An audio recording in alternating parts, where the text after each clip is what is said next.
On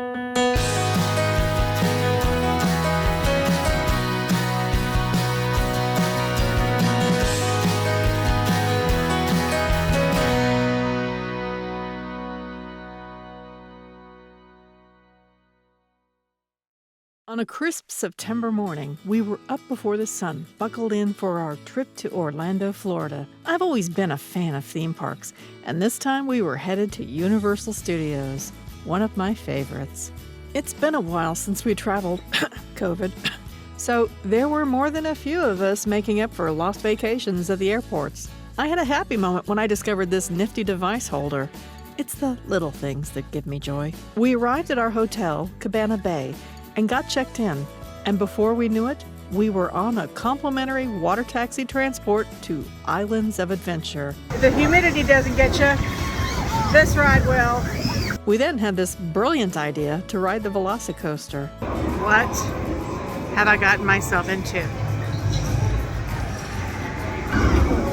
Yeah, I just did that. Yeah, I just did that. And I gotta go sit down. It decided to rain, so we had to get on a bus back to the hotel. This family here looks about how tired we felt. On day 2, we were back at Islands of Adventure, 20 minutes prior to opening, and made a beeline for Hagrid's Motorbike Adventure, as it's one of the most popular, and hence the most crowded, rides in the park. This ride was my absolute favorite of all. The theming was on point, and the details were perfect. We got over to Jurassic Park to do the raptor encounter. We arrived just in time to meet Blue, the raptor, and barely escaped with our lives. Make eye contact! Get out! Get out! To soothe our nerves, we went back over to Hogsmeade, where we had our first taste of the infamous butterbeer. We loved watching the Velocicoaster, but this time with our feet safely on the ground. While we were on City Walk, we decided to try the Toothsome Chocolate Emporium for dinner later. We grabbed some awesome voodoo donuts and took them on the water taxi back to our room and freshened up. Soon we were back at City Walk, hungry and ready to eat at this interesting restaurant. We just had to try the chocolate bread with honey butter, and yes, it was amazing. We browsed the options for macarons, which were endless. The sweet section was pretty incredible too. On our water taxi ride back to the hotel, we burned off a few calories dancing to songs, courtesy of our captain.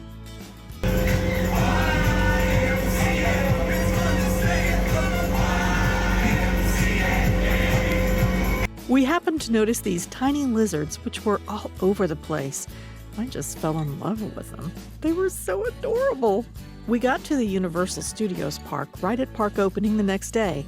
It was awesome because not many people were there yet, and we felt as if we had the place to ourselves. Since we were there during Halloween season, there was decor all around for the annual Halloween Horror Nights event. We didn't attend that, but it was great to see the decorations and sets. It is an honor to walk among you. We both met Optimus Prime and this guy. The park was so nice as morning broke. We noticed that Creature was watching our every move. What a window monitor. Diagon Alley was wonderful to behold finally in person.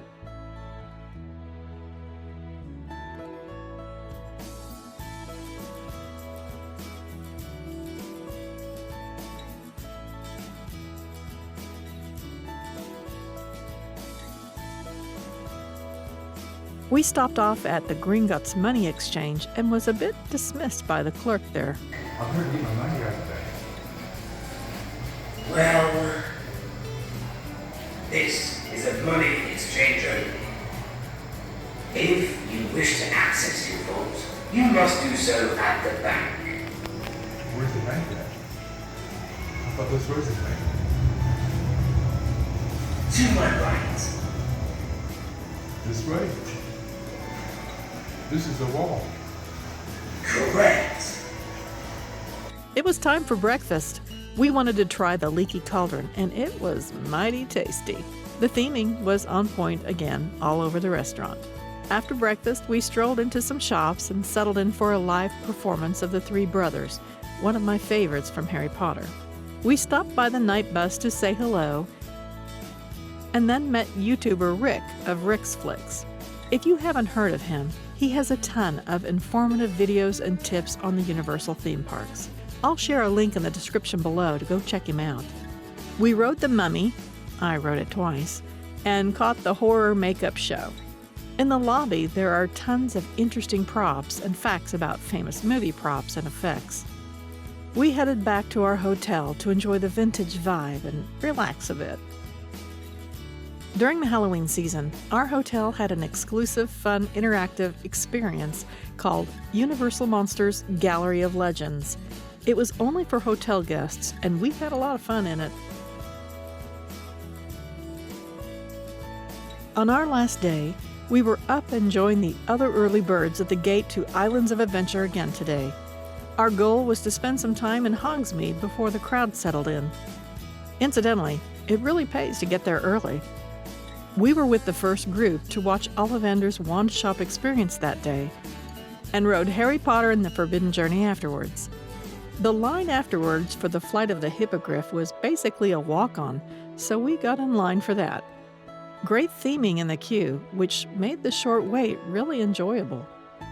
This appeared to be geared towards younger riders, but we agreed that it was a bit more intense than we anticipated.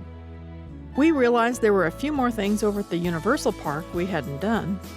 So after a few snacks and souvenirs, we strolled back over to the Universal Studios, and we grabbed a coveted crepe. I think Mr. Shelburne may have enjoyed it just as much as I did.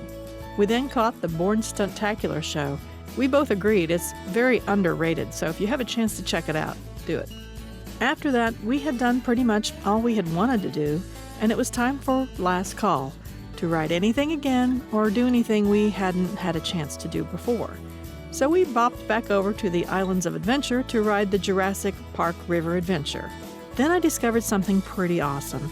At the exit of the ride, there are these dryers that for a few dollars will blast you with warm air for a few minutes and dry you off good as new. It was worth every penny for me. To top off my ride bucket list, I just had to ride Hagrid's motorbike ride one more time.